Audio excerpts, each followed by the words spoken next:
utmost commitment, that's the way it's always been. We rise up to the challenge, we give the game our all.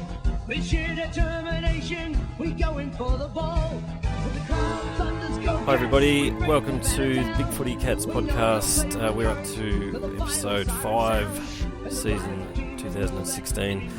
My name is Willo, and I'm joined again by a couple of now regulars in TurboCat. How are you, mate? G'day, Willo.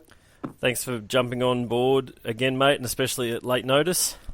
Yeah, not a problem. And we've also got Catempire with us once again. How are you, mate? Good, Willo. Thanks for having me on again. No problems. Thanks for actually organising Turbo to be involved, since I handballed the actual effort of organising it to you this week. No troubles. We've now it's been a fair few weeks since we've actually had a show, which is largely due to me, so apologies to anybody that actually wanted to listen to it. But I've moved house recently, so I've had a few dramas, internet access, secondly finding where I put my recording things, gear and stuff like that, but we're all up and running again. And we've picked a good week to start again, because we've got a lot to discuss. Most recently, obviously on the weekend, we returned to the winning list, thank God, beating GWS on Saturday night by 10 points. Again, we were nice and inaccurate, 14-14, and GWS were freakishly accurate with 14-4. After a couple of poor weeks, which I admit that I didn't see the Collingwood game because I was moving house, it was good to get the win, and good to see us start to sort of return to the pressurised football that had got us in the position of being 7-1 to start with. Gentlemen, we'll start with where do you think we managed to turn it around on the weekend, and what did you take out of the weekend, I suppose? Turbo? Yeah, well, look, if you compared it to the two previous games, the Collingwood game, it was sort of like you were wondering whether they've come off a big game and they were a little bit down, but they just sort of looked a bit off. And then Carlton game was woeful. It was just ordinary. So you could really see that they were ready for this game. You know, when they came out, I thought you could notice that they were at least on. But they had to be on. I think after GWS beat us the first time, surely that was like a warning sign to them. The days of taking GWS easily are over. You know, you've got to have a lot of respect for them. And like they can catch you up with their speed. They can catch you up with their spread. They've got young talent to burn. You know, they've got more young talent sitting on the sidelines than most have on their lists. So you had to come out. And I think they did. They came out and you could see that they were pretty well in control of the game. It's just that, as usual, they didn't really maximise it. We had to come out early, I think, as well, and have that intent from the first quarter. We couldn't afford to start half asleep like we have the last couple of weeks. And yeah, they haven't really been good in the first quarter, have we? No. It was almost like an old jock taking the first set to warm up the tennis or something. You know, it was like it's taken a while to get into it. But yeah, they came out and I thought they're pretty well on. But like I said, I think they had to be. And pretty well apart from the odd player, though, I think they kept most of the GWS players under control. You know, like you'd take what we did to Cameron every time. Oh, absolutely. You know, like I know Whitfield played well, but I'm like, oh well, somebody's going to play well. Yeah, exactly. Catempire, what was your take from? I know you were at the Collingwood game, and then watching from afar, probably the last two. What have you seen across the three, or a change to across the three anyway? Yeah, well, I mean, it was, first of all, it was a very important game, I thought. You know, we just couldn't lose 3 games in a row at this point of the season. It just would have put us under so much pressure, I think, coming into playing North and the Bulldogs as well. that would really have shaped our season in the wrong kind of way, I think, had we lost to GWS. So I'm really glad they got the game back on the terms they like to play it. I think the main difference was when we've been beaten this year, the opposition has got hold of us for a period of the game, generally a whole quarter, but even sometimes just, a stretch of a quarter. And we certainly saw that in the Collingwood game. They kicked, I think, 7 goals in the first quarter. So it was basically over at quarter time. Carlton were up, I think, by 3 or 4 goals at half time. And even earlier in the year, GWS got out to a big lead. I think would have been halfway through the third quarter before we reeled them back in. It was about 30 points, I think. It would have been 6 goals, yeah. And when we've played well, we just haven't allowed a team to do that, the opposition to do that, and that was a really pleasing thing against GWS. I didn't think they ever got away from us. They kicked stretches of 2 or 3 goals, I think, at a time, but we were with them the whole time, and we were able to play the game on our terms, which is pleasing after a couple of weeks where we let get away from us. I thought almost like they were with us rather than we with them. I thought we were most of the time I thought we were sort of controlling it, but we just weren't putting them away. No, that's the impression I got as well. I said to the mate that I sit with, I remember saying at quarter time, I said, we're the better team here. I said, probably from halfway. They started well. They had most of the possession, probably the first 5 minutes of the game. But I said, once we sort of settled into it, we controlled the game. What hurt us, I think, on Saturday was our wasted ball use going forward and then our wasted chances. And I said, I remember saying to him at sort of half-time or three-quarters time, I said, how frustrating is this when we're inside 50, poor kick, inside 50, point, inside 50, out of bounds, inside 50, poor kick, inside 50, goal, and then they go inside 50 once, goal. And that's what it had a bit of a feel of at one point, and we were just working so hard, creating so many chances and just not... It's the old tale, I suppose, or the old issue that a lot of teams face is that last kick inside 50. We just weren't quite there with it. But GWS they could turn us open pretty quick, and they were capitalising. I mean, 14-4. There was a patch there where it felt like every time they had a shot, they were kicking a goal, and that was what was keeping them in the game. Realistically, on the run of play, when the game finished, I felt that we probably should have won by 7 or 8 goals. If the scoreboard was an actual reflection more of the game, I don't think it was as close as the scoreboard showed us at the end. Yeah, agree with that. Yeah, look, I think the thing that gave me a little bit of reassurance within the game was we were starting to actually hit a couple of those, if you said 50-50 type shots.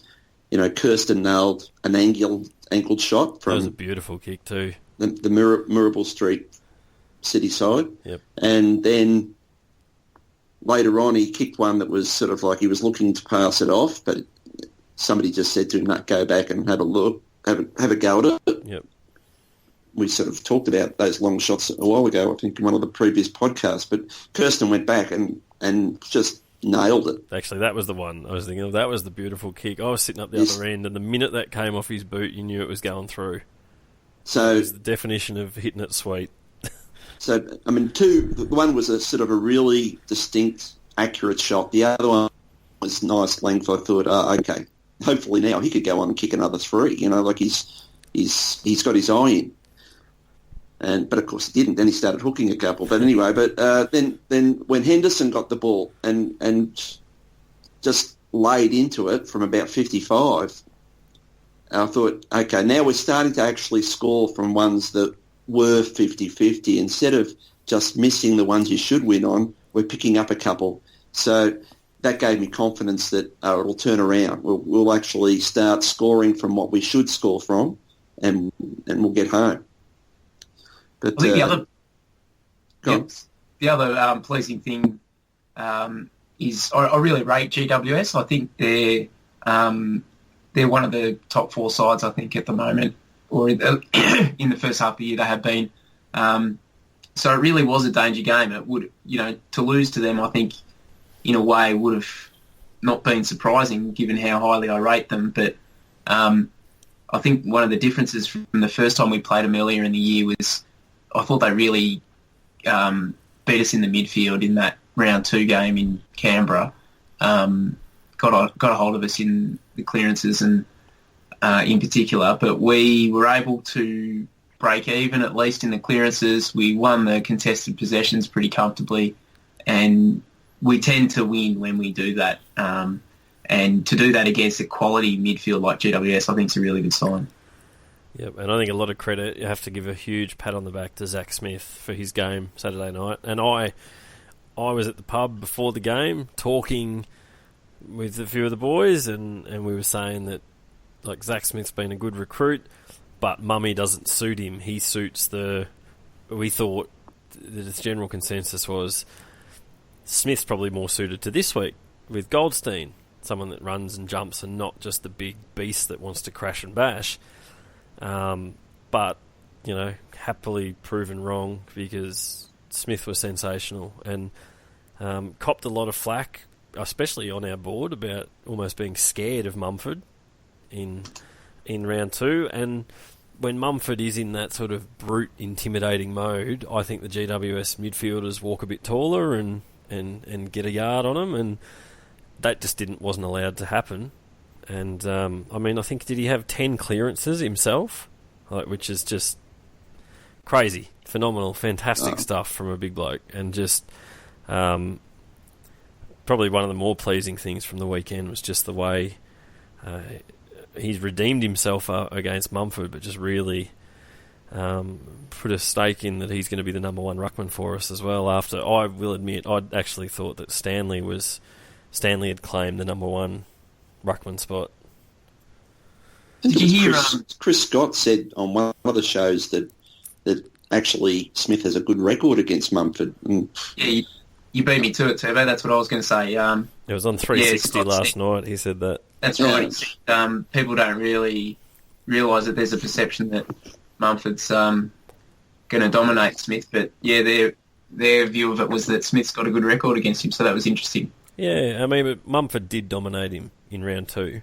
I don't think anyone can sort of argue that, but and I will admit to have not probably paid any attention to any of their previous meetings. So, based on what we'd seen, Mumford had his nose in front. Mumford was the leader of their battles, but as I said, Smith was fantastic. What I've thought a couple of times is he's played well one week, and then Stanley sort of played a bit better the next week, and it's almost like they've alternated a little bit. But I just wondered about whether Smith can butter up, week after week, whether he comes up sore or he sort of doesn't. Like, he certainly was looking a different player last time against GWS. He really played a lot better this time. You wonder if maybe as well that was one of his first sort of genuine AFL games in a while, wasn't it? The round 1 game against Hawthorn, and maybe he did pull up sore. Maybe now halfway through the year his body's started to adjust and he's back into the swing of it, playing at the top level. And because I remember early in the year, I think Fred had made comments that he wasn't jumping, but he's certainly jumping again in the ruck. He's launching himself. There was a few times where I think it was part of his tactic that he jumped early and threw off Mummy, who just wants to run and sort of block you out and barrel into you. And Smith was well up in the air ahead of time to sort of throw him out and was getting hands to the ball as well. So I don't know if there's just anything to the fact that he's now just adjusted back to the life of playing AFL football and not in the second. I think score. It's something to monitor to see if he can. Comes out this week and does pretty much the same job, then we'll pretty well know that it was just him acclimatising himself to the level again. Yep. And now I've mentioned that it's halfway through the year and as he's adjusted, and it's as good a time as any to look at the fact that it is pretty much give or take halfway through the year. So we'll have a bit of a look at it at all as a sort of a mid-season review type of a thing. So basically, I suppose we'll start with if we want to discuss what's been your sort of the highlight or the thing you've enjoyed the most up till this point, or your biggest sort of like at this point of the year, halfway through Catempire. Yeah, I think there are a lot of individual performances I think have been pleasing, which we've covered probably in previous podcasts and get covered pretty regularly on the board. But I think the thing that pleases me the most about the first half of the year is that we've generally been pretty hard to play against. Like, I know we've had patches where teams have got on top of us, but I think when I look at the games when we've played well, in round one against Hawthorn, most of the Port game and the Adelaide game, the West Coast game at home and GWS on the weekend, I think those teams just found it really hard to play the way they want to play against us. And I haven't seen that from a Geelong side in a long time, in a few years. I think we've been too easy for teams to get on top of and to impose their style of game on us. And I really like that we're developing a style of game that just makes it difficult for the opposition. I think that's a great sign. Turbo, what's been your highlight or what you've enjoyed the most so far? Well, I suppose what I've liked is that a few of the faces that have come into the best 22 or best 30, whatever you want to deem it, whether it's the guys that we've recruited or the blokes that have come back from perpetual injury, or a couple of new type faces that have sort of like been around but finally seem to have broken through, like our friend Kirsten has, probably for the first time really come in and been a regular player. So we seem to have progressed somehow. We've actually done all this progress. We've gone up the ladder, and we have moved forward, being willing to move some of the old guys on, painful as it is. But we've brought three of the four big names that we've actually recruited in have come into the side, and they've been big wins. Yep. Menzel's come back, shown all that 4 years of waiting, and it's all been worth it. It's like sort of a reward for the club's loyalty in a way. Even Link McCarthy has sort of still had a couple of issues, but you could really tell that there's something there. And then you get a little bit of a surprise with Ruggles. He comes in. Really, I hadn't even thought about Ruggles, to be honest, and we pick up a name that we wouldn't have been thinking about 12 months ago. So it's those new names that have sort of, that's something fresh, something new, we've put the new names in, and we've actually achieved something by doing it. Yep. I think. What about you, Willo? Yeah, look, I think we'll probably touch on players individually in a little bit. So from a team perspective, I've probably got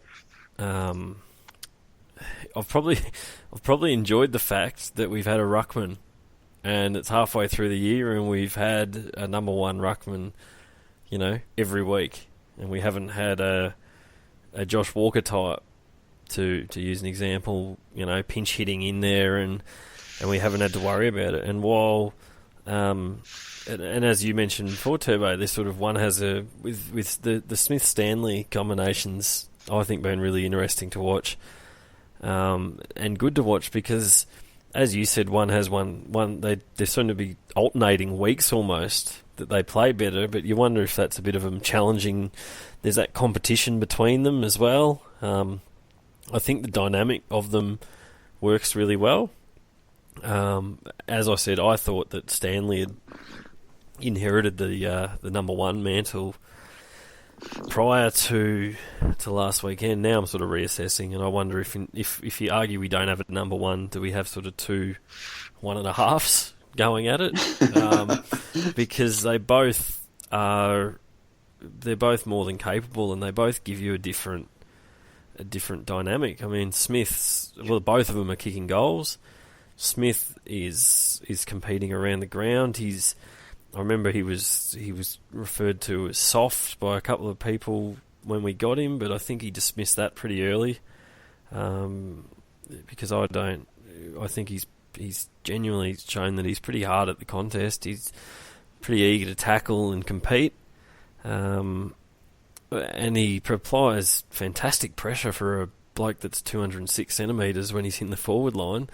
He runs and chases like he's like one of the little blokes. And then, Reece Stanley, who I will admit that from the very first ruck contest I saw him in last year, I thought he could make a ruckman. There was just something about it. He didn't look out of place, I didn't think.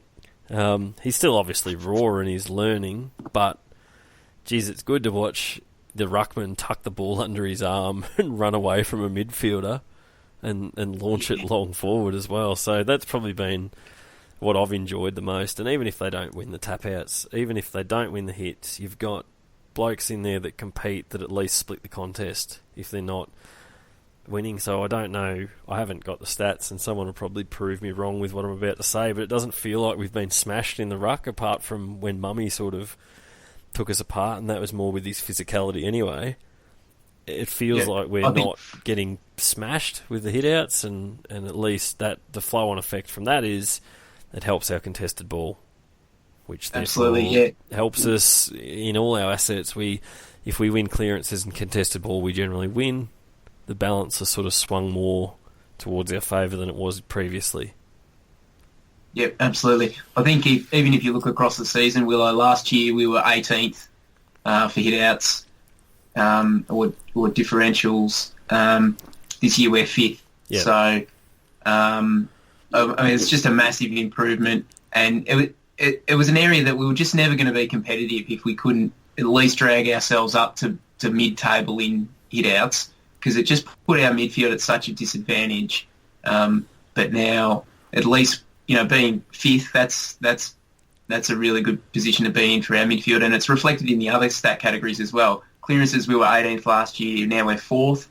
Contested possessions last year we were 13th, now we're 3rd. Yep. So it's just flowing through the whole midfield. I mean, it certainly helps to get Dangerfield in there as well, but he's not the only one who's contributed to that change. Certainly the rucks have made a huge difference. And I think... well, they give you a chance to get first bite at it, don't they? Yeah, exactly. And I think Turbo... I always thought that, like when we had Blake, he had a lot of things that you could criticise, but he rarely got beaten in the centre bounce. He always at least neutralised it. So, you'd have a fair chance of maximising the contested ball.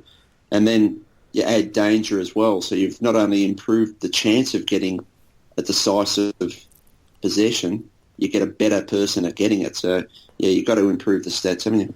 And I think, Turbo, you and I had agreed at some point as well that it's not even about if we don't win the hit-outs, it's just minimising the amount that the opposition wins. So, whereas if, they had previously had it on a platter and their ruckman were up against had 45, 50 hit-outs, he may be only sort of getting 25, 30 now. And it's just that extra, as long as there's a contest and if you're splitting a lot more of them, you're still creating more opportunities or making it easier for your midfield instead of having the opposition midfield having their nose in front and getting that early advantage as well. Yeah, I think so, because it probably, if you went back over the last 3 years when we've lost the finals, it's a size of 15 minutes or 20 minutes or something from the other side that has had big man power over us that I think has contributed to us going tall man crazy in a way. Whether it was Sandilands in the final down here, or whether it was Goldstein, in that last quarter taking a marks, what was it, 2 years ago? You could see why they wanted to at least take that out of it and bring our overall players back into the game, so to speak. Yeah, and I think you mentioned in an earlier show that we did about how Scott potentially had been coaching with one arm tied behind his back previously. Oh, I now, certainly think so. Yeah, now with the ruckman and the players that he wants in the team, are we seeing the benefit of that? I certainly think that he definitely likes the idea of reducing the other side's score. You know, like if he had a target, it would be 70, 80 points more than us kicking more. But it by giving us more chance to the centre break, you achieve both, don't you? You know, like you can score more, and when you're scoring, the other side isn't. Yeah, absolutely. And now, if we just to briefly touch on the other side of the coin, midway through the year, halfway through the year, what haven't you enjoyed, or what's been your biggest disappointment so far, or an area you want to see us improve in Catempire?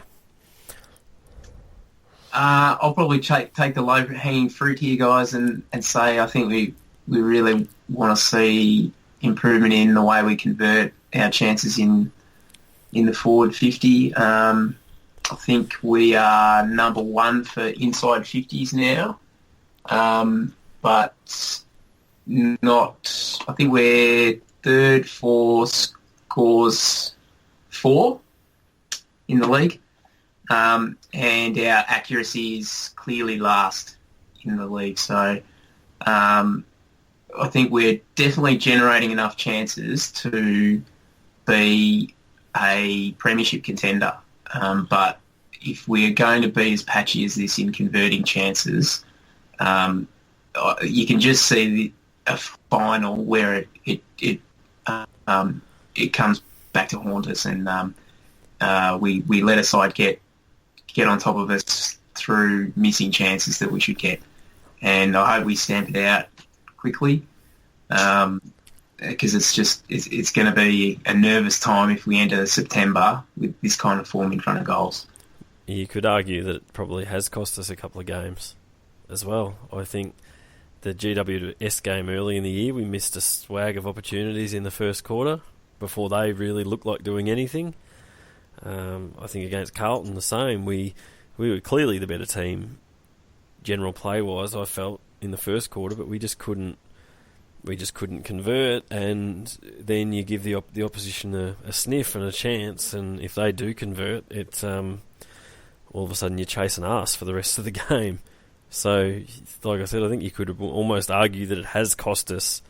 Granted, we don't know how the game would have played out. It may have been the same result if we'd kicked straight, but I don't think we've helped our own cause anime in the game. I think it was lost. Very much in the Collingwood game too, CE, wasn't it?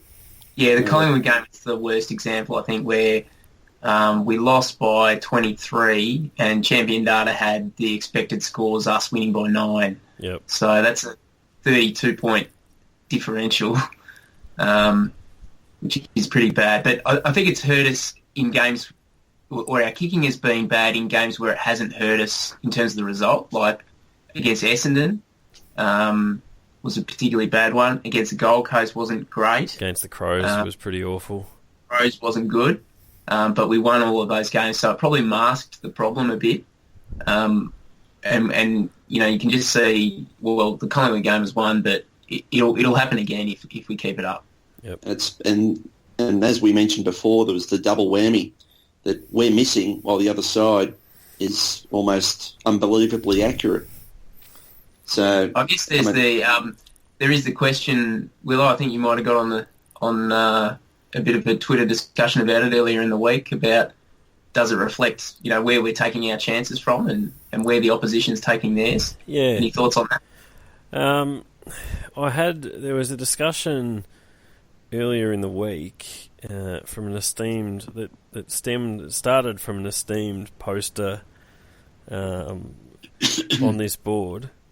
On our board, and former podcast guest as well in SJ, and there was, and now I'm quickly trying to scramble to find what we were talking about, but there was a discussion about the location of where we were there we go. It was about inaccuracy, a big talking point for the weeks at Geelong, but that's just the symptom, and he's got a graph or a map showing his last night's behinds, and his argument is the bigger issue that we don't generate anywhere near enough good opportunities to convert. So he's got a graph on there, and it shows that a large majority of our behinds, I think there were 3 that were pretty much straight in front, we should have kicked from sort of about 25 out, but the majority of them from outside 50 and largely to sort of the left-hand side if you're looking straight at the goals. So we're taking a lot of shots from sort of the half-forward flank and 50 out. And discussing sort of, we're just looking if it's a problem with the inaccuracies caused by the players missing goals that they should kick, or just from where we're taking the shots from. And I don't know what your guys' thoughts are on that. Turbo, have you noticed anything, or do you have any thoughts on those particular points? Look, it's like probably a lot of things. I don't think it's purely just one thing. I think it wraps into the style of play that we are doing now. I don't know how it really compares to the traditional Fremantle method, but I think that they seem to have the same issue where they would control it and go boundary a bit, and you'd end up having a lot of shots from, either side of the 45, closer to the boundary or whatever else, because you haven't gone our traditional method of going down the middle. But also, I think we have had enough shots from where we should have got them. It's not purely just their style of play. I mean, some of the shots that we've missed, Menzel missed one from 15 metres out. It was like some sort of pandemic there for a while. Dangerfield's missed a couple of sitters. I mean, this is where I sort of, can get wound up about what type of practice they say that they're practicing, because, to miss from there just indicates that something's not right. I don't, it's like a professional golfer missing from 2 inches away from the hole. Yeah. It doesn't make sense to me. Yeah. But I think, yeah, go on. I think the other thing is, it does have to be down to the style of play to some extent. And my observation of the way we play is we're attempting to get as many forward entries as we can, rather than as many quality forward entries as we can. So we just want the ball in our half for as much of the game as we can, and we think we can generate enough chances to kick a winning score if we do that. A, because we're scoring, but B, we're denying the opposition the opportunity to score while the ball's in our half.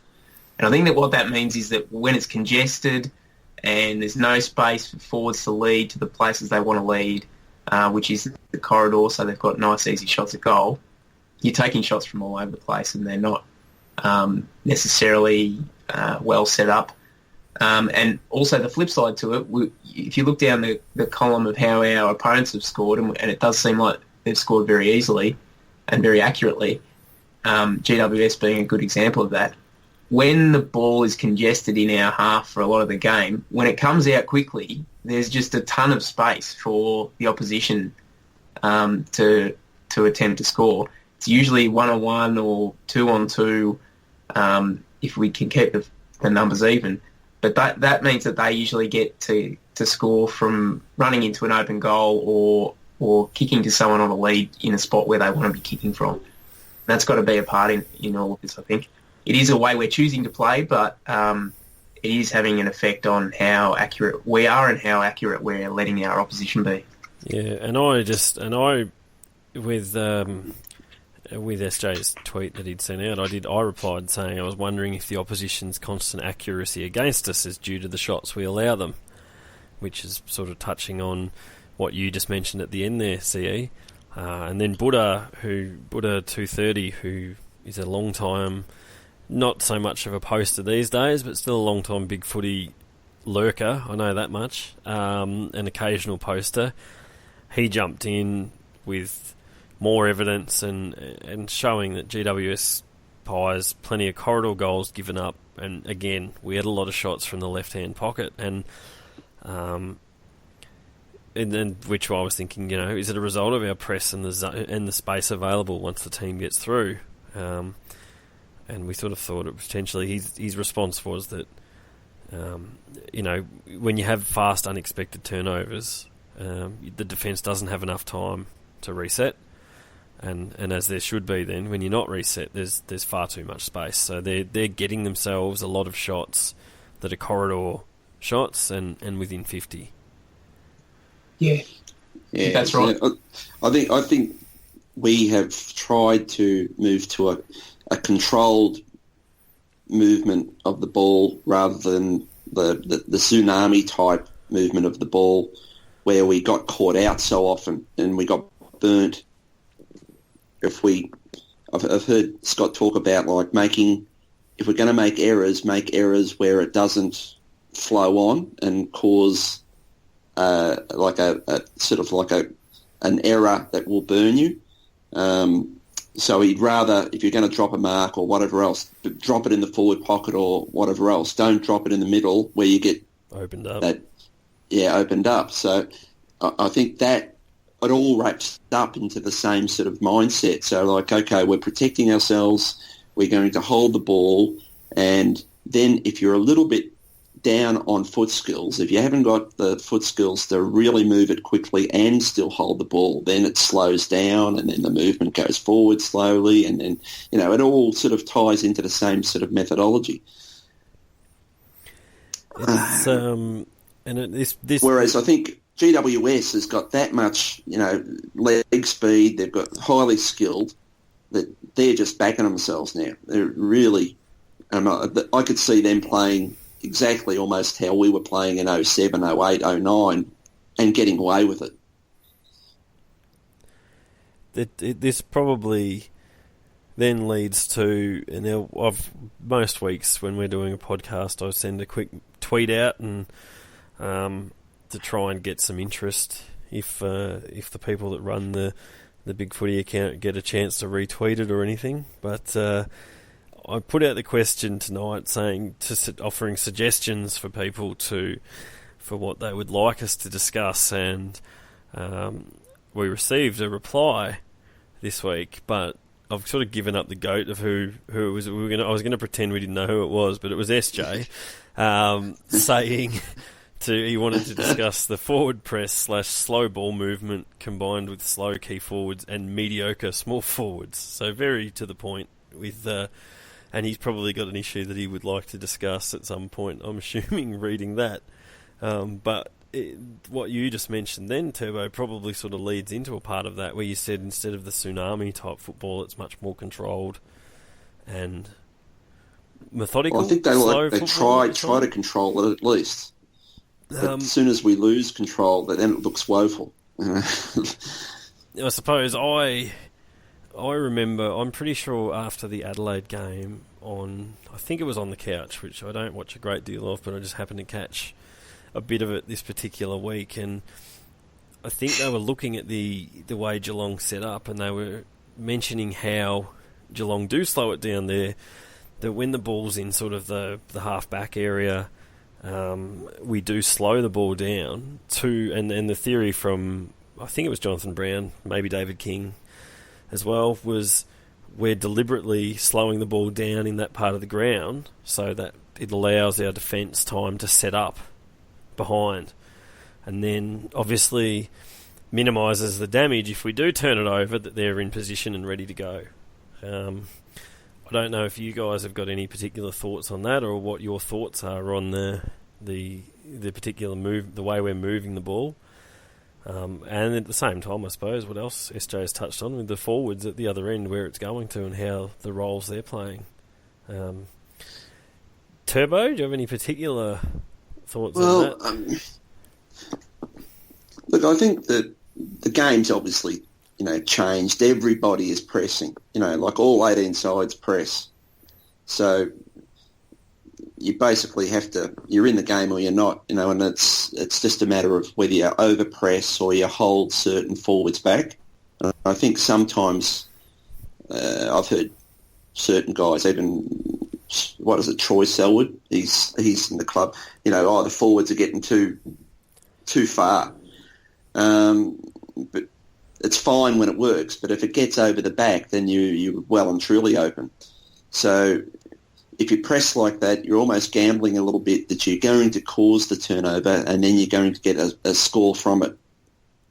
And it works sometimes, then it doesn't work the other time. So it's just a balancing act. And I think the longer we do it, I suspect we'll get better at it. Our small forwards, well, all our small forwards, they're not, the best small forwards in the league. They're all learning their caper. They're all trying to sort of find their way a bit, aren't they? I do think that mediocre probably comes across as harsher than it probably should be or deserves to be. I mean, like you said, our small forwards are learning. They're all young. So whilst mediocre is probably an accurate description because they're just average players at the moment, they're not stars. I think they've got high ceilings, a few of them, and are showing glimpses and a fair bit of potential to turn into very good players. Yeah, I think that's right. I think Lang and McCarthy have shown enough to sort of say, okay, they've got enough ability. It's just a matter of, getting that bank of games, the traditional 60, 80 bank of games where you can start to rely on them to be pretty dependable week in, week out. And, we're a fair way away from that. We're getting games out of guys when they've only got 20, 30 games or whatever it is. McCarthy's even less than that, isn't he? So, really in a way we're asking a lot of the players, and we've got a few players like that. So they're going to make mistakes. It's just the way it is. Yeah. I think I've got a couple of observations about what SJ said. First of all, I guess I would ask, is it a symptom of a problem, the way we're moving the ball, or is it by design and, the intention of the coaches to do things this way? And I would say it's definitely the latter. And I give a lot of credit to the coaches for what they've been able to do this year. I think they've recognised where our strengths are, and that's in a really dependable back six with quite a few tall defensive options. Obviously, with Dangerfield and Selwood in, there's a core strength there in sort of inside midfield.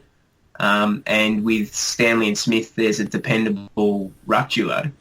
And I think what they've decided is we don't have the quick players that you need to play the style of game like we could 10 years ago. Like a good 10 years ago, like at Geelong of old, or even, some of the younger teams today, they love to fling the ball around and run the ball out of defence, and it looks great. And when it comes off, it's really successful, and it does cut through teams. But I think the coaches recognise we just don't have those players. So let's play to our strengths, use the experience of our back six, and let's launch our attacks from there. And let's do it slowly. We don't have the players to run through the middle of the ground. Let's just do it slowly. We'll force contests, and we can have Dangerfield and Selwood hopefully winning contests with a decent ruck duo supporting them. And we'll bring the ball forward slowly. We'll get it in to the forward line, and then we'll pour the pressure on, and we'll keep the ball in there, and eventually we'll kick the goals. And I think that's, it's a proven to be a pretty dependable game plan so far. It's come undone a couple of times when the intensity hasn't been there, but 8-3 says it's worked pretty well. Yep. As for the small forwards comment, I see a little bit of merit in what SJ is saying, in that we don't have that Eddie Betts or player like Luke Bruce who just turns those half chances into goals. The ball just got to get in their area, and they'll kick goals. That they can't help but kick goals. we just don't have that type of player who would be really so valuable the way we're playing at the moment, where the ball's in our forward 50 so much of the time. We just don't have that player that can convert the chances, and I think that's part of what he's saying, is we've got a lot of dependable, average, small forwards, but they're just not going to convert chances unexpectedly. They're going to get them, at an average rate. Do we not have that small forward yet, or do we not have it? Because I think, and his body's got to hold up, but he's shown huge signs that he could potentially become that player. Is Link McCarthy? Just in the fact that he's ferocious at it, he hits it hard. He's good skills on both sides of his body. He's not a one-sided player. He seems to hit the crumb well and to be able to snap it round. He's kicked a few, I think he kicked a bag of 2 or 3 in a couple of games and looked early on. But he's very, very young in his actual AFL games played career as well. So, I mean, I'm looking at him as being on an upward curve and only going to get better, or hoping. So, hoping he becomes that player. I've got a really high opinion of McCarthy. I think if his body holds up, he's going to be a very good player. I'm not sure he's that kind of lethal small forward, though, where he's going to be able to kick 4 or 5 goals and really turn a game on its head. I think he's the type of player who, he brings others into the game. He's, he's really solid overhead, and he attacks the contest really hard, and they're all great traits to have. But just what I'm talking about in terms of that sort of player who just is able to convert chances into goals monotonously. I'm not sure McCarthy's that. I hope he is, but I'm not sure that's him. And while we don't have that sort of player, I don't think we will have that sort of player this year at least. We're going to see a little bit of a dour performance from our forward line, I think. Yep. I don't think we recruit those types. I think with McCarthy, with Lang, with Gregson, they all show the type of ability that could quite easily adapt further up the field eventually. Yeah, we don't seem to really look at the Bettses and those types. Look at Stokes. He's that type that when he was at his best, okay, we could use him to pass the ball to. He goes back, sets shot. He's not really a natural crummer. And even with McCarthy, my early questioning of him was that, look how good he can get up and take a specky or something for a small guy. I think, well, that's not naturally what you want from a forward pocket bloke. But when you see them upfield, think, okay, I can see what they're doing. Once you get the games into them, okay, they start there, we kick goals and whatever else, but you'll develop a goal-kicking midfield by eventually they'll just transition further away from goals and you bring somebody else in. Yep. Just a pure forward pocket, I don't think we like that for whatever reason. I don't think it's our preferred drafting methodology. No, I think that's right. Wells likes some versatile types. And yeah, that's not the type of player I'm talking about. Well, I think we have that type of player, but he's more value upfield in Motlop. He's the type of player that can be lethal around goals and turn those quarter chances into a goal. But I think that's a good call. We're better served with his other asset when he's up and on his game is his gut running from 50 to 50 and the link and carry he gives us, and I don't want him tackling, getting 15 tackles a game and stuff like that. I think if he's up and running well, we're giving him the ball on the half-back line and he's carrying it down the ground and hitting Hawkins up going forward. Yep. Definitely. So it's funny you brought up him. It's his 100th game this week, isn't it? And there's been minimal fanfare about it in terms of BigFooty. I think there's a thread there and it had about 8 posts on it. So he's not exactly the flavour of the month. Is Motts, and after having a pretty ordinary start to the year, he came very, very good for a burst, and then he's dropped back off a bit. So hopefully he He picks sort a of- good week to sort of light it up. I sort of think he's the type of player that you've got to take the good with the bad a little bit, because Yep. if you want him to perpetually change to be something he's not, you're always going to be disappointed. You sort of got to work out whether you can live with the bad so that you can enjoy the good. Yep. And like Johnson was like that. A lot of players are like that. Like it's just sort of got, okay, he gives away a free kick, but he makes up for it here or something like that. Well, Motlop is never really going to be a tackle machine. Yes. Yep. He's not No, the great call. But he's He's- better. he's not- That's not where his true value to the team is either. No, well, Exactly right. Well, I thought one of his most beneficial assets to the team was a couple of weeks ago when nobody could kick a goal. What did he do? He kicked it straight. He got it through. He put it on the board when we're desperately in need for somebody to score for us. He found a way to do it. Now, sometimes when he's the type of player that he is, the ball just will not run his way, or the setup, he'll be ahead of it or he'll be behind it or something. And that's what it looked like. GWS, I thought he was trying hard enough, but it just wasn't going his way. Yep. Yep. And when it doesn't, he's the type that's going to look ugly. Yeah, I when agree with that. He's sort of like, it doesn't look like he's trying, but I reckon he was trying. It just didn't look good. Wasn't working. Yep. Great call. So I hope you're right. I hope that it comes out this week and he can kick 2 or 3. Whether he's, I bet you they're not on his left foot. That's just for balance, I think.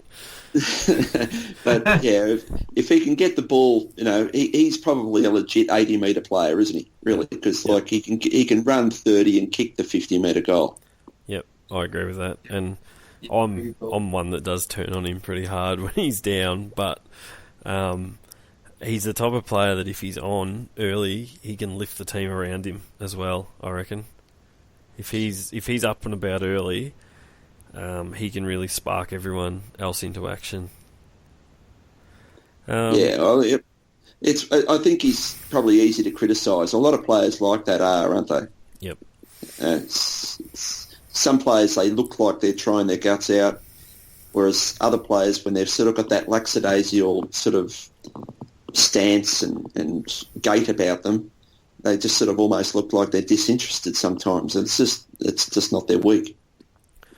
Now we could probably talk all night about, and we've got a heap of issues that we could still cover. But given how long we've been going already, we might skim off a few things off our list. But one thing we cannot not mention is that we're without our full forward, our key forward this week in Tom Hawkins, who has accepted a 1 week penalty for was it for striking? Is that what they graded it as? See, you'd probably be more up with the terms. I assume it would be. I couldn't see what else it could be. Yep. As much as I'd love to have a big massive rant about this, I'll probably rein myself in a bit because of how long we've been going already.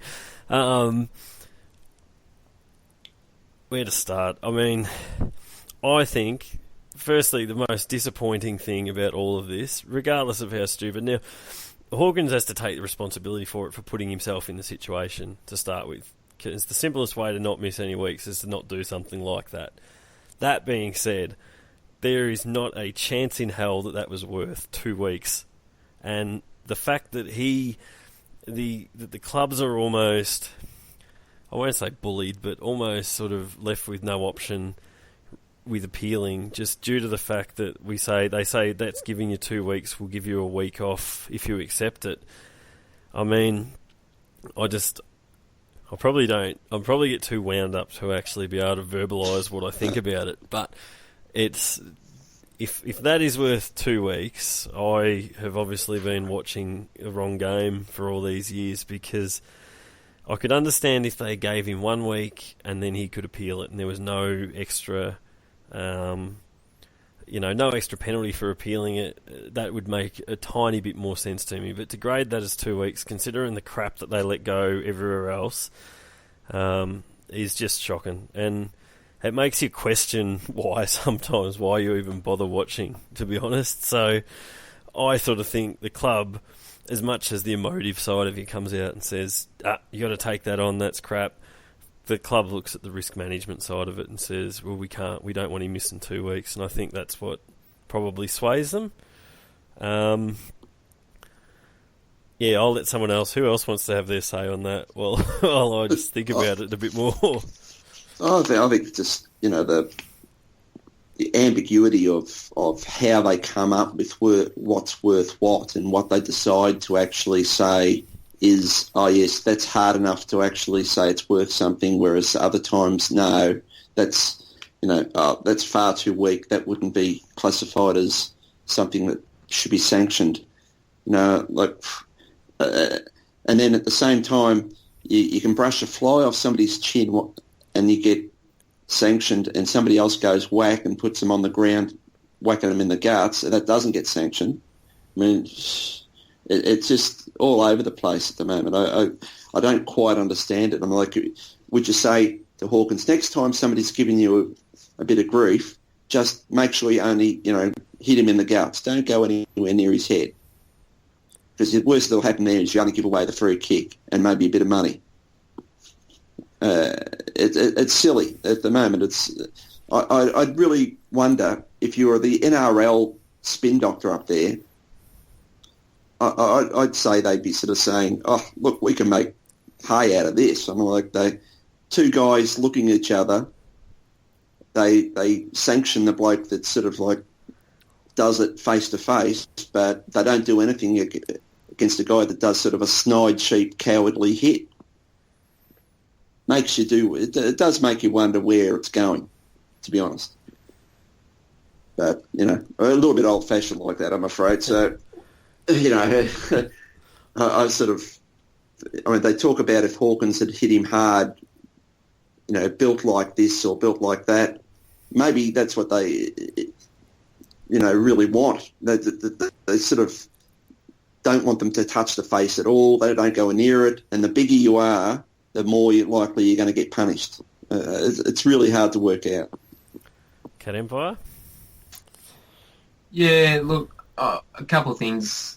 I won't go on about it, but I think what annoys me the most is just the inconsistency of it all. I saw another incident at the weekend where Siegler ran past a player behind the play and elbowed him in the face and got exactly the same penalty that Hawkins got, exactly the same grading. Todd Viney threw bloody 3 at Ebert the week before. Todd Viney, Jack Viney, threw 3 at bloody Ebert the week before and got the same penalty.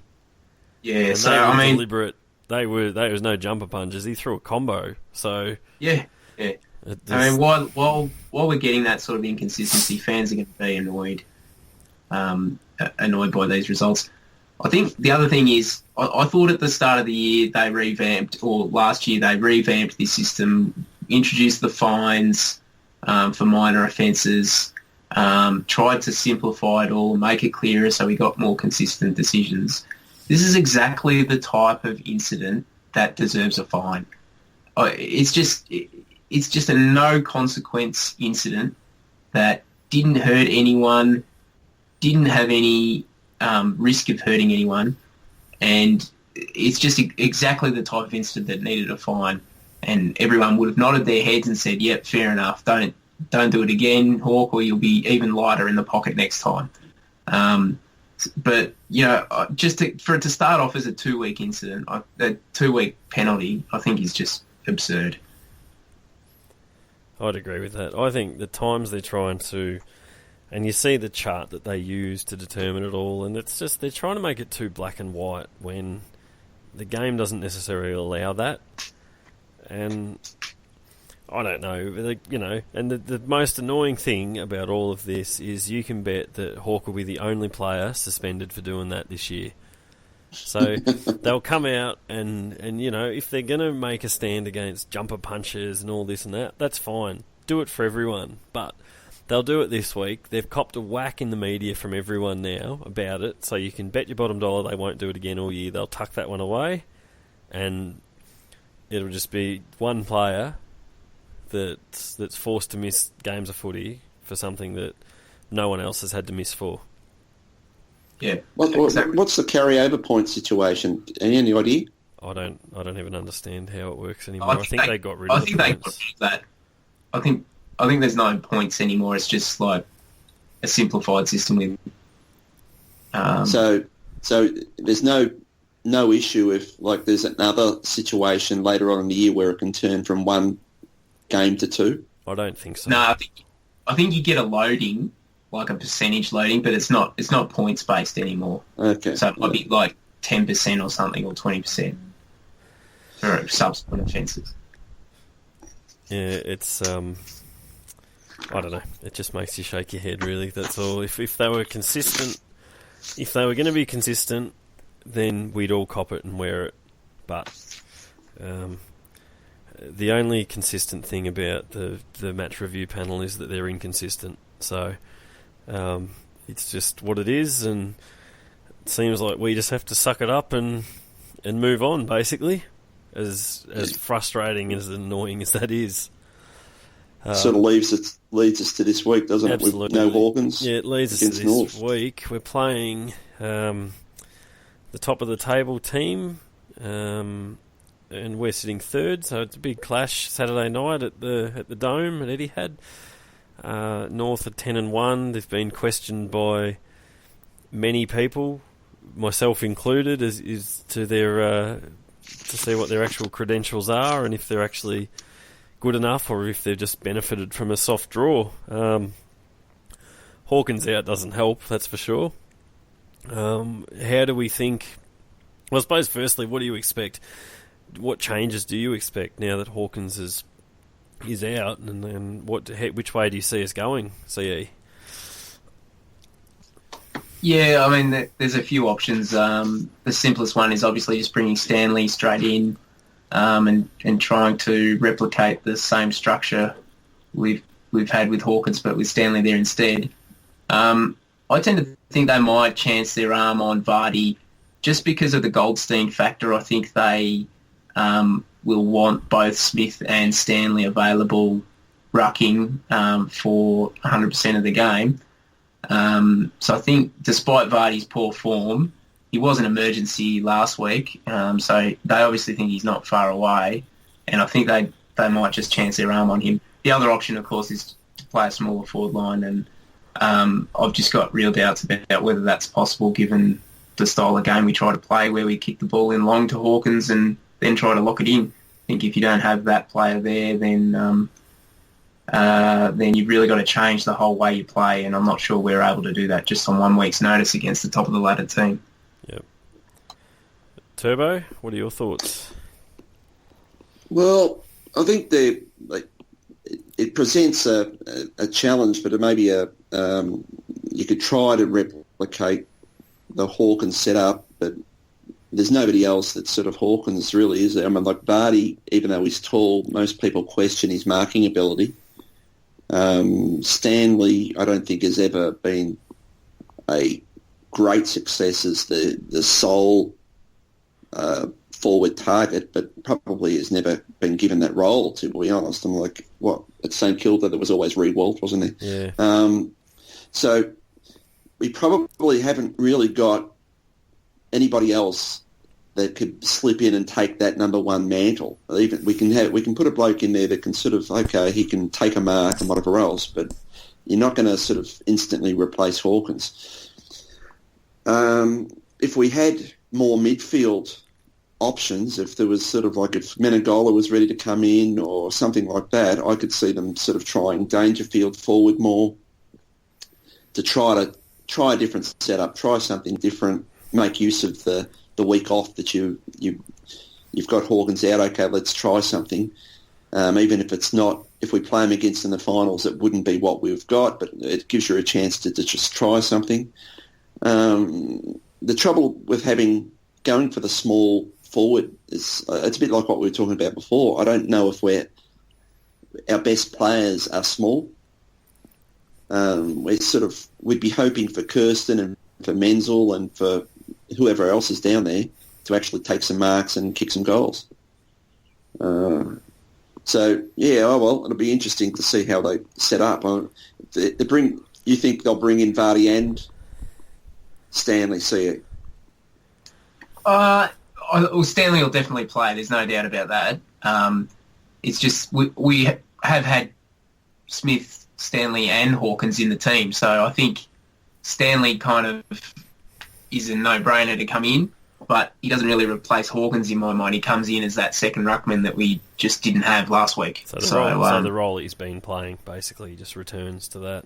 Yeah, it's that resting forward, but also spending significant time in the ruck as well, because I think we'll need it against Goldstein. So the other option, probably the most legit forward option, would be if we had somebody else, if we weren't playing North, and you had somebody else to help down the defensive end to swing Henderson forward.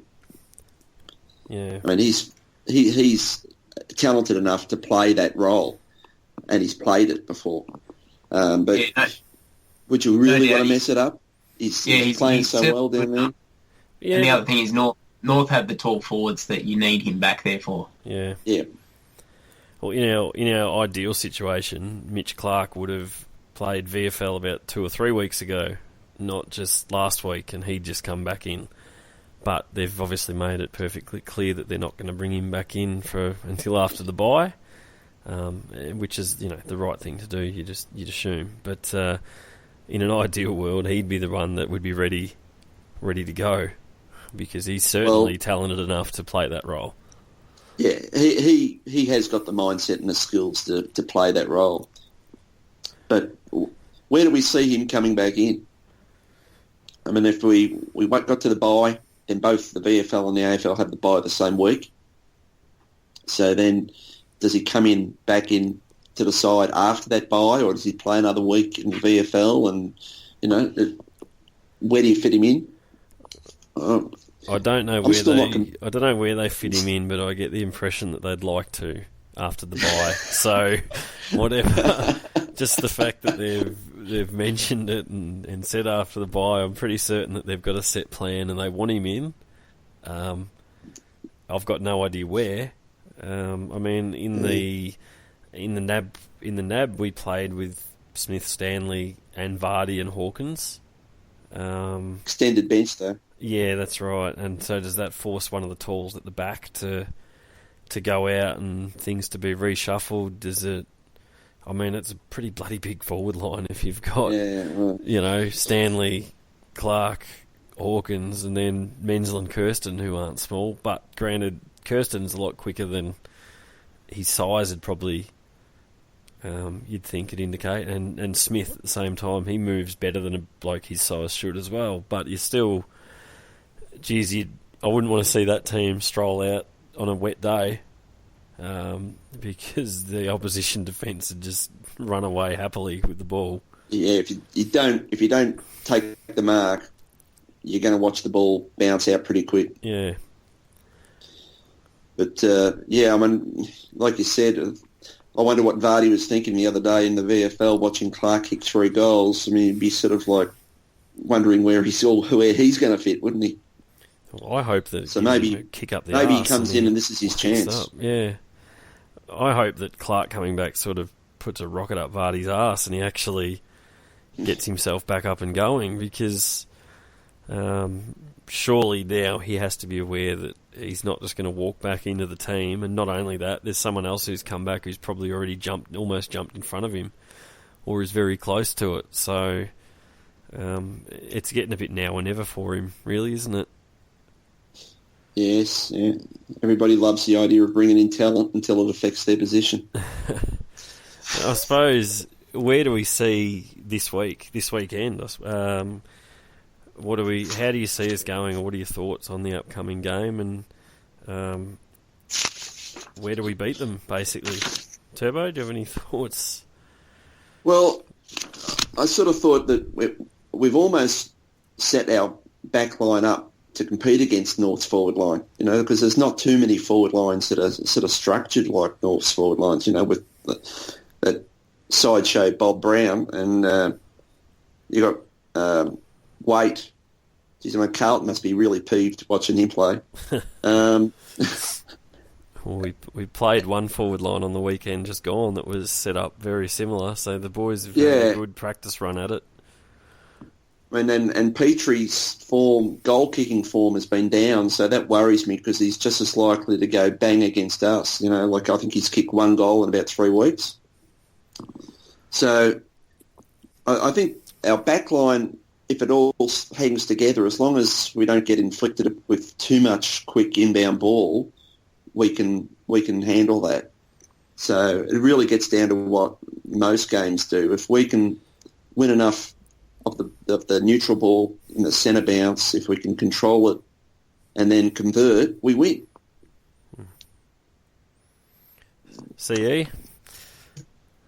Yeah, look, the thing that's made a big difference for me is Hawkins. I think it's underestimated how important he is to the team and structurally in terms of the way we play or the way we try and play the game. And I think even if they try to bring Vardy in or plonk Stanley in the goal square, I think that it's not going to be as effective. And I'm not sure that we're playing well enough that that we can be off our game by, even if it's just 10 or 15%, and still beat a side as good as North, who I have my doubts about, but they're still a decent side. They're still clearly a top 8 side, and they've troubled other teams like the Dogs and Adelaide as well. So I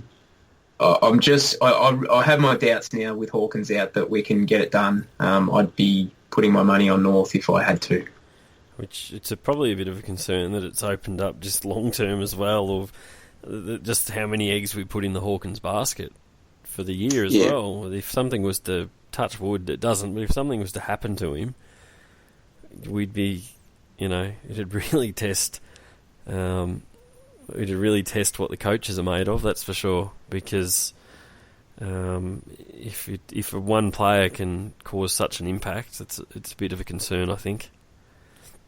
Yeah, well, we'll see this week, won't we? I mean, I'd love to see us come out and play really well in a different style of game that isn't what we try to do every week. That'd be a great sign. I will say, I did see, we commonly sort of bemoan the lack of leading that Hawk does. If Stanley's coming out of the square, I reckon we won't have any issues with the forward that leads. So it'll be interesting to see just the impact that has on the way we play as well. And we might be calling even louder for Hawk to lead more after the game if Stanley, gets on the end of half a dozen just from actually presenting and running at the ball instead of just standing and wrestling. So it's interesting. I understand what you say about how important Hawkins is, because obviously with our desire to control sort of possession and field position, Hawkins is crucial just for being able to get that kick in there and having him compete and not sort of be picked off and swept out so quickly. Yeah. But it just adds a different dynamic than we haven't seen, and I suppose at least it is, if we're taking a glass half full approach, at least it's getting tested against one of the top teams or a top 8 team, and not, we wouldn't learn much if we were playing Essendon. If this has happened, at least sure. They should learn a bit from this. But I think if we can come into the forward line, like if we control the ball, if Duncan and Caddy and Motlop, those guys are getting enough good ball as they come in, we'll pick out whoever's there. That's the key to me. It's like, because if Kirsten or Menzel, if Menzel starts marking like he did the other day, even with Hawkins missing, those guys are capable of taking marks and kicking 3 or 4 goals each. But if it's sort of 50-50 ball, if it's rubbish type entries, then that's where Hawkins is sort of fantastic, because like even on a 50-50 ball, he can push his defender aside, he can sort of make a bad ball good. Whereas I think Menzel and Kirsten and probably even Stanley, you wouldn't really want those guys to be contesting bad balls all the time, because I think you need to have a better quality of supply. Yeah, and I think a lot of this weekend, it's it's probably just a sort of a stock standard thing. But this weekend, a lot of it comes down to the midfield. I mean, you've got Goldstein and they've got, Del Sando, Cunnington, Zeeble, Swallow, Wells. Like they've got a lot of contested pigs in the middle, and they've also got a bit of silk with, if they get the ball to Wells and Del Sando, who can really hurt you as well with the foot. And then like Boomer Harvey always bobs up and tears a new one as well. So it's really, that guy on the pension yet? Yes, I think Smith, Dangerfield, Selwood are, and hopefully Caddy are crucial to how we go, because if they get their pants pulled down, we're going to be in a world of hurt. But exactly, if they match it. If they match it or at least pressure the North midfield, I think our defenders are good enough to cover the North forwards. The talls definitely, their smalls worry me. We made Nahas look like a superstar last year, so their smalls do worry me, but I'd back our tall defenders to get the job done. And a lot of that comes from midfield pressure and the supply as well. If our midfield wins its own share of the ball, I think we do have the talent to kick a score to beat North, but as you said, Turbo, it's going to come down to the delivery and the quality of that as well. And the conversion. We can't... This is not a week where we can have like 10 goals, 16. No, it'd be nice if we picked a week to kick 16 goals, 3, and the opposition kicked, 10 goals, 20, or whatever. However it works out that we get in front by it. But I'd be pretty content to take a week where we're down on scoring shots, but we're finishing front. Any final thoughts on this weekend, CE? Not really. I'm down for the game, so I'm looking forward to it. Another big test, so just keen to see how we go. Beautiful. Well, I think that probably just about wraps this up. As I said, we had a few more things on our list to talk about, but I had to cull a few things off, so we'll save that for the next one, whenever that may be. Turbo, thank you again for being involved. Not a problem. Fantastic. And CE, thanks again. And always a pleasure, Willow. Thank you. Much appreciate you actually doing the legwork and organising Turbo to get on. Yeah, I'll take that beer on Saturday. Thanks. Rightio, deal. All right, thank you again, everybody, for listening. Who knows when? I'll probably get around to doing another one in a fortnight or 3 or 4 weeks, however long it is. As always, you can, if anyone wants to volunteer to be involved, they can send me a message or just declare their interest on the thread on the board. Alternatively, we've also got, you can also contact us on Twitter. It's at BigFooty Cats, isn't it, CE? I think the BigFooty's Twitter account. You can always feel free. Yeah, that's right. Just Google it if you need to. You can always feel free to contact us via there if you've got any suggestions or topics or questions, or even if anyone wants to get involved that way. So we're happy to have new people on always.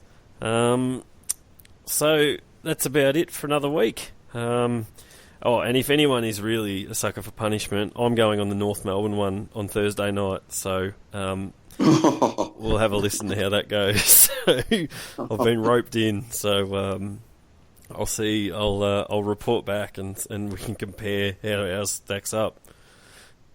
Brave man. Yeah. Good luck. Well, I've had to listen to it. I had to listen to their last one, and I'm a bit worried that I'm going to get into an argument already just from listening to one bloke in particular. So it should be fun.